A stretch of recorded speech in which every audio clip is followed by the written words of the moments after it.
Está bien, Joey. For millions of viewers, Michael Landon will always exist in a very specific place. He is the father who never raises his voice, the moral center of a world where problems are solved with patience, faith, and quiet integrity. The man who helped define what American family television was supposed to feel like. And yet, behind the camera, that image never quite held together. The same man celebrated as television's most compassionate patriarch was also described by colleagues as controlling, uncompromising, and deeply difficult to challenge. A creator who preached humility on screen while exercising near total authority off it. A symbol of warmth whose private life was marked by fracture, secrecy, and contradiction. This is where the story becomes uncomfortable. Because Michael Landon did not simply play America's ideal father, he engineered him. He protected that image carefully, relentlessly, even as his real life drifted further away from it. The question, then, is not whether Michael Landon was a good man or a bad one. That framing is too simple, too convenient. The real question is quieter and far more unsettling. How did someone so obsessed with creating a world of moral clarity end up living inside so much contradiction? And what does it say about us that we embrace the image so completely without wanting to know the cost of maintaining it? If you're drawn to stories that sit in that uncomfortable space between image and reality, you may want to quietly subscribe to the Final Cut stories.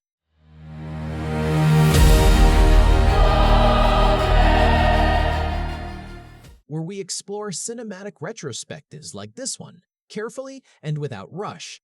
Because Michael Landon's story is not just about fame or television or even power.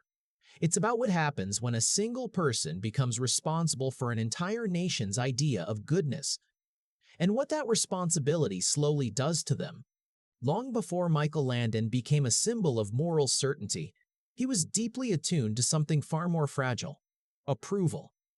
Not the casual kind, but the kind that feels necessary for survival.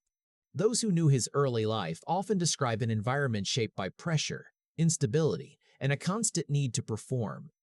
Home was not a place of ease. It was a place where attention could shift suddenly, where love felt conditional, and where being exceptional was one of the few reliable ways to feel secure. From an early age, Landon learned that being seen and being admired was not optional. It was protective. That instinct followed him into adulthood. When he entered television, Landon didn't simply act, he observed. He observed how stories were framed, how audiences responded, and how power quietly operated behind the scenes.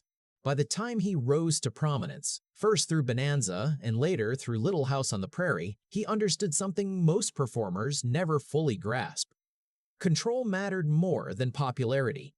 On screen, the image he helped create felt disarmingly sincere.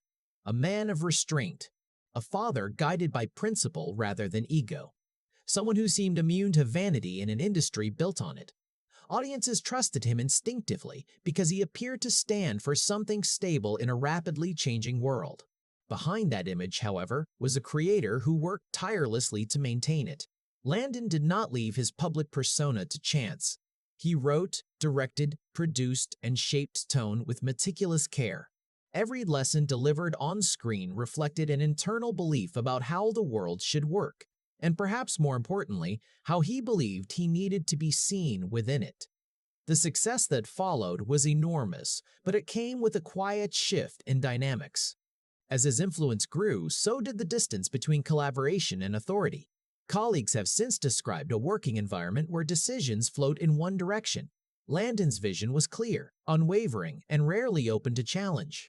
What audiences experienced as coherence and warmth often required strict discipline behind the scenes. The same certainty that made the stories feel comforting also left little room for dissent. And yet, at this stage, none of this appeared dysfunctional. The shows worked. Ratings were strong. The cultural impact was undeniable. From the outside, this looked like creative harmony. A man finally in control of a world that rewarded the values he believed in. But control, once achieved, has a way of demanding more. The image that elevated Michael Landon also began to narrow him. Expectations solidified. The father figure became inseparable from the man himself.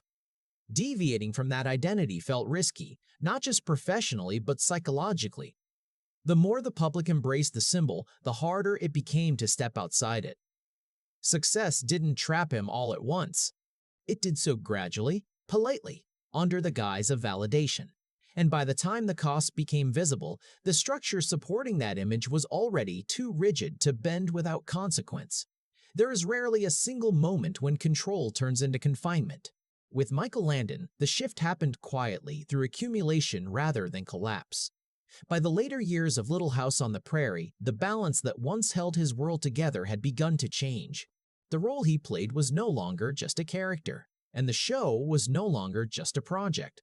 It had become an extension of his authority, his values, and his sense of identity.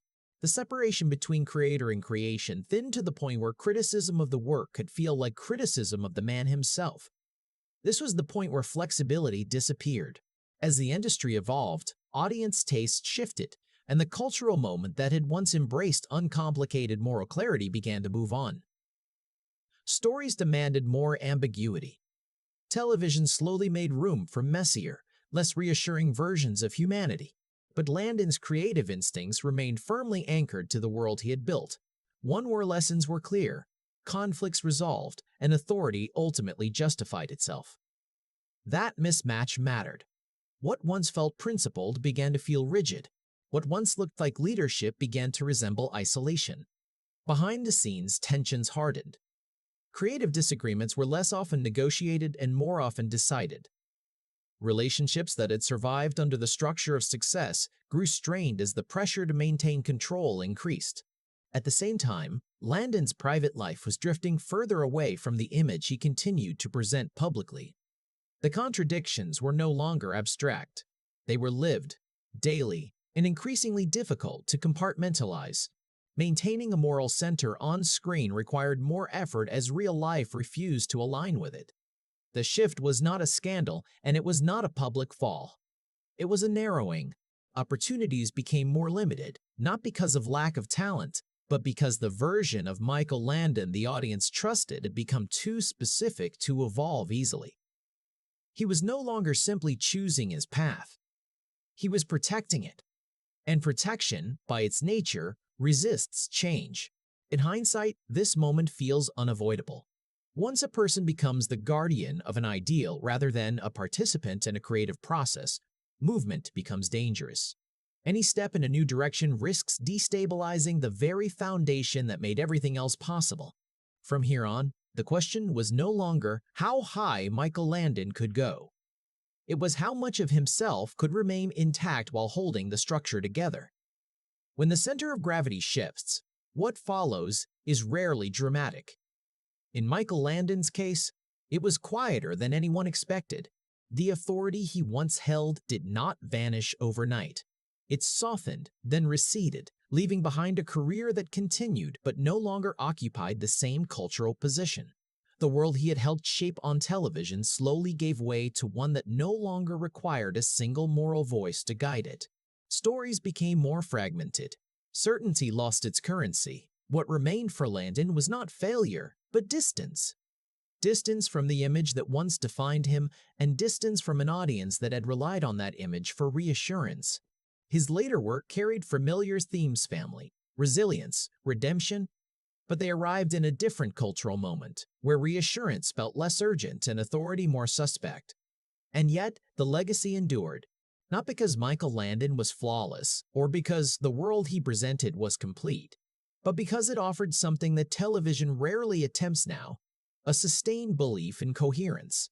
In a medium increasingly built on irony and disruption, his work insisted that meaning could be structured, that moral clarity, however simplified, had value.